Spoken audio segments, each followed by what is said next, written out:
सो guys अस्सलाम वालेकुम, this is मयोशद and you are watching inform tech. और यार एक ऑफिशियल न्यूज़ निकल कर आ रही है पीटीए की तरफ से कि पीटीए बहुत जल्दी पाकिस्तान में वीपीएन को बैन करने वाली है। अब ये न्यूज़ सुन के कुछ लोगों को दुख होगा, कुछ लोग हैरान होंगे और इवन कुछ लोग ऐसे भी होंगे जो अभी से वीपीएन को छोड़ के किसी और जुगाड़ लगाने की कोशिशों में लग जाएंगे। एक्चुअल में सीन ये है कि इस टाइम जो पीटी है उसका कहना है कि जो लोग भी पाकिस्तान में वीपीएन को यूज करते हैं, वर्चुअल प्राइवेट नेटवर्क को, उन्हें अपने वीपीएन को लीगली पीटीए के साथ रजिस्टर करवाना होगा, अदरवाइज उनका आईपी एड्रेस बैन हो जाएगा।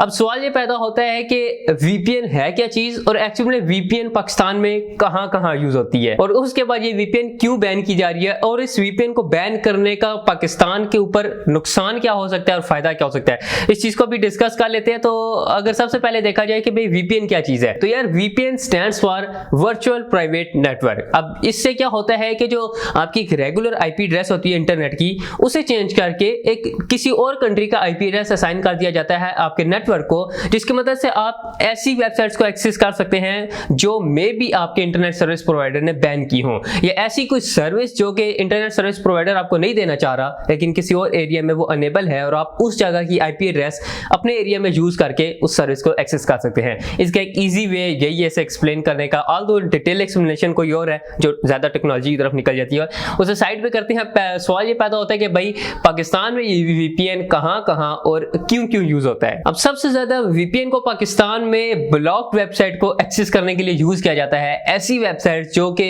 इलीगल हैं यूज करना या उन्हें एक्सेस करना सही नहीं है, और कुछ ऐसी वेबसाइट्स जो डायरेक्टली पीटीए ने भी बैन की हुई हैं, उन वेबसाइट्स को एक्सेस करने के लिए लोग वीपीएन को यूज करते हैं जो कि मैस लेवल पे से यूज किया जाता है। मतलब समझो पाकिस्तान में सबसे ज्यादा वीपीएन का यूज इसी जगह किया जाता है। उसके बाद दूसरे नंबर पे आती है नेटफ्लिक्स, हॉटस्टार या अमेज़न प्राइम वगैरह की सर्विसेज। मतलब ऐसी ये सर्विसेज जो हैं, इनका कुछ कंटेंट ऐसा होता है जो कि हमारे रीजन के लिए ब्लॉक किया जाता है। लाइक अगर पाकिस्तान के लिए कोई ऐसा कंटेंट होगा जो नेटफ्लिक्स नहीं प्रोवाइड करना चाह रहा होगा, तो लोग वीपीएन लगा के नेटफ्लिक्स का वो कंटेंट देख लेते हैं, या अमेज़न प्राइम का हो गया, या जो हॉटस्टार वगैरह हैं उनकी सीरीज देखने के लिए, वेब सीरीज बेसिकली देखने के लिए लोग वीपीएन को यूज करते हैं। समटाइम्स गेम प्ले करने के लिए भी वीपीएन को यूज किया जाता है। और तीसरे नंबर पे सबसे छोटे लेवल पे वीपीएन का इस्तेमाल होता है, लेकिन ये सबसे ज्यादा इंपॉर्टेंट और सबसे ज्यादा प्रोडक्टिव वे है वीपीएन को यूज करने का, वो है फ्रीलांसर्स की तरफ से या सॉफ्टवेयर हाउसेस की तरफ से। लाइक जैसे कि आप लोगों को पता होगा फाइवर या अपवर्क जैसी ऐसी वेबसाइट्स होती हैं जहां पे फ्रीलांसिंग होती है, आप प्रोजेक्ट कंप्लीट करके उसके बदले पैसे वगैरह ले सकते हैं। तो काफी सारे फ्रीलांसर्स और सॉफ्टवेयर हाउसेस में वीपीएन को यूज किया जाता है बिकॉज फॉर एग्जांपल जिस टाइम आप किसी अमेरिका वगैरह कंट्री के थ्रू प्रोजेक्ट ले रहे होंगे किसी बंदे से, तो वहां पे एक तो आपको पेमेंट वगैरह ज्यादा मिलेगी, उसके बाद अकाउंट रैंकिंग उन एरियाज में ज्यादा जल्दी हो जाती है, और तीसरे नंबर पे अनफॉर्चुनेटली बात ऐसी है कि हमारे एरियाज की इतनी ज्यादा रिप्यूट नहीं है फ्रीलांसिंग के अंदर बनिस्बत अगर मैं यूएसए, कनाडा वगैरह की बात कर लूं तो वहां पे फ्रीलांसर्स की रिप्यूट ज्यादा है, तो लोग वहां की वीपीएन यूज करते हैं, अपने आप को ये प्रेजेंट करते हैं कि हम उस एरिया के हैं, तो इस वजह से उन्हें प्रोजेक्ट जल्दी मिल जाते हैं, प्राइसिंग अच्छी मिल जाती है प्रोजेक्ट की, जिनसे उनकी कमाई अच्छी खासी हो जाती है पाकिस्तान में। मेरे ख्याल से ये चीज बुरी भी नहीं है, क्योंकि जिस टाइम आप किसी बंदे को एक सर्विस दे रहे हैं, फिर बेशक आप वीपीएन वगैरह यूज करके दे रहे हैं, लेकिन आपकी एक्चुअल सर्विस है और उसके बदले आप पेमेंट गेट कर रहे हैं, तो ये एक ठीक है चलना सा मेथड है। कॉर्पोरेट सेक्टर्स के अंदर जो सबसे ज्यादा वीपीएन का इस्तेमाल होता है वो है कॉल सेंटर्स में। अब जो कॉल सेंटर्स हैं वो प्रोडक्टिव यूज तो है वीपीएन का, लेकिन एक एंगल से सही भी नहीं है। मतलब बेसिकली क्या होता है कि जो कॉल सेंटर्स हमारे पाकिस्तान में चलते हैं वहां पे यूज होती है वीओआईपी, वॉइस ओवर आईपी। अब वॉइस ओवर आईपी से बेसिकली क्या होता है कि आप पाकिस्तान में बैठे बैठाए यूएसए का नंबर ले लेंगे, कनाडा का नंबर ले लेंगे, और अगर किसी बंदे को कॉल करेंगे तो दूसरे कंट्री वाले बंदे को यही लगेगा कि आप यूएसए से किसी बंदे को कॉल कर रहे हैं या कनाडा से किसी को कॉल कर रहे हैं, लेकिन एक्चुअल में आप पाकिस्तान से बैठ के ही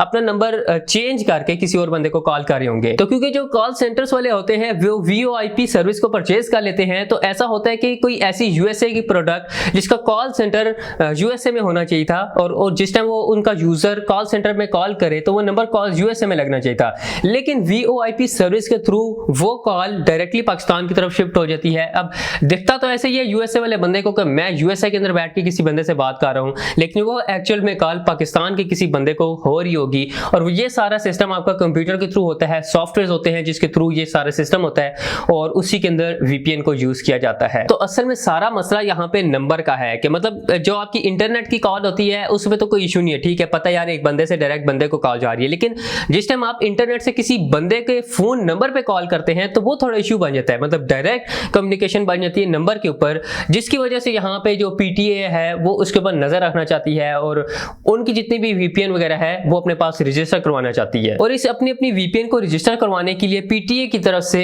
30 जून लास्ट डेट रखी गई है, तब तक आप अपने वीपीएन को जाकर रजिस्टर करवा सकते हैं। अगर प्रीवियस रिकॉर्ड को देखा जाए तो देखने को तो ये लगता है कि ये डेट एक्सपेंड भी हो सकती है। आपको जिस तरह पीटीए की तरफ से वो मोबाइल फोन टैक्सेस का तो सीन याद ही होगा, किस तरह day by day debt expand हो रही थी, तो मे भी ऐसा भी हो सकता है। अब ये बात आती है कि भाई इस एक्शन से पाकिस्तान के ऊपर इसका क्या असर पड़ेगा। तो देखो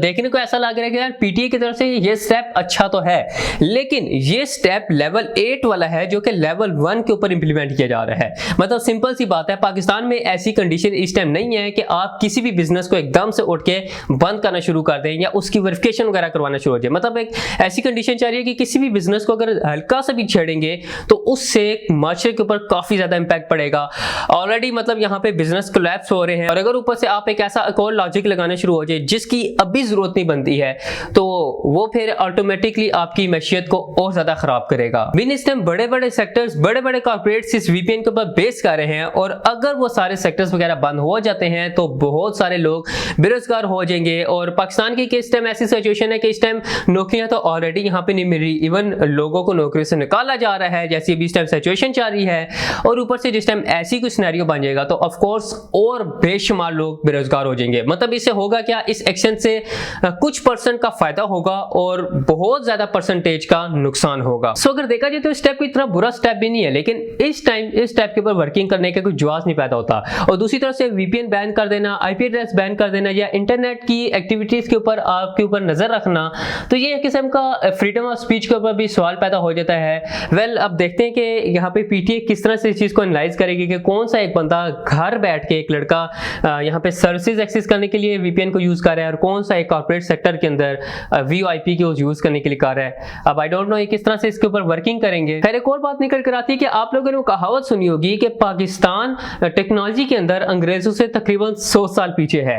अगर देखा जाए तो ये 100 साल की दूरी हमारी अपनी वजह से ही है। मतलब सिंपल सी चीज है कि पाकिस्तान में जिस भी चीज की समझ नहीं आती उसे चुप करके उठ के बैन कर दिया जाता है। मतलब यहाँ पे कोई भी अगर नई टेक्नोलॉजी आएगी, कोई नई सर्विस आएगी जो हमारी समझ से ऊपर की होगी, हमें समझ नहीं आ रही होगी, तो हम बजाय से समझने के उसे बैन कर देंगे। बजाय ये कि हम उसे समझें, हम देखें वो किस तरह से काम करती है, किस तरह से लोग पूरी दुनिया से फायदा उठा रही है, हम ये काम नहीं करेंगे। हम चुप करके उसे बैन कर देंगे और तकरीबन 5 से 10 साल बाद किसी डेवलप कंट्री को देखेंगे वो सर्विस यूज करते हुए, और ये पता चलेगा कि ये कंट्री ये सर्विस यूज करके, ये टेक्नोलॉजी यूज करके इतनी ज्यादा सक्सेसफुल हुई है, तो हम कहेंगे भाई ये सर्विस तो बड़े काम की थी, ये टेक्नोलॉजी तो बड़े काम की चीज थी और हमने इसे बैन करके रखा था, चलो आप वापस इसे अनबैन करो और इस सर्विस को यूज करना शुरू कर दो। और जिस टाइम हम उस सर्विस को यूज करना शुरू करेंगे उस टाइम तक पूरी डेवलप कंट्री जो होंगे या पूरी दुनिया जो होगी वो सर्विस को यूज करके फेंक चुकी होगी और उसका एक्चुअल में फायदा बिल्कुल खत्म हो चुका होगा। और फिर हम लोग कह रहे थे कि यार पता नहीं हमें यहाँ से इसका कोई प्रोडक्टिव रिस्पांस क्यों नहीं मिल रहा।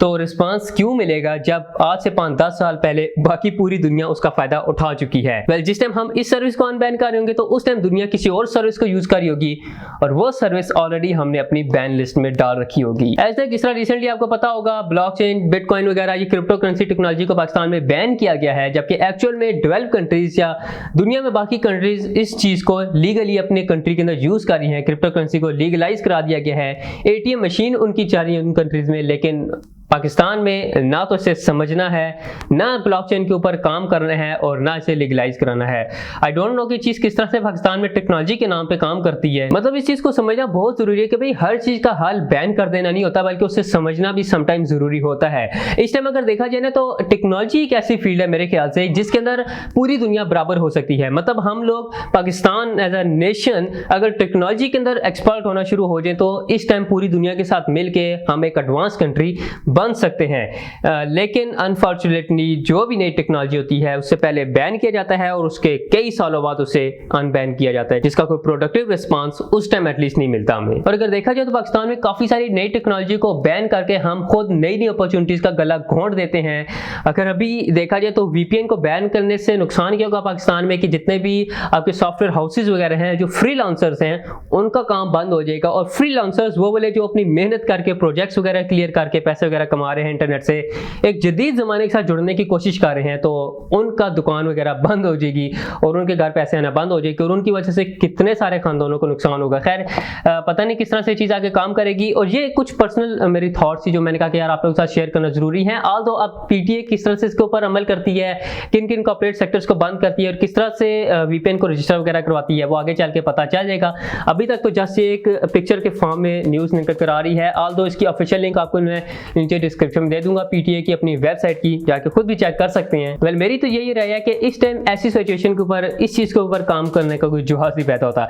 खैर आप लोगों की क्या थॉट्स है कमेंट सेक्शन में जाके बता सकते हैं। वीडियो अच्छी लगी तो वीडियो को लाइक कर सकते हैं और मैं मिलता हूं फ्रेंड्स आप लोगों ने इसके इंटरेस्टिंग वीडियो में, तब तक के लिए अल्लाह हाफिज़।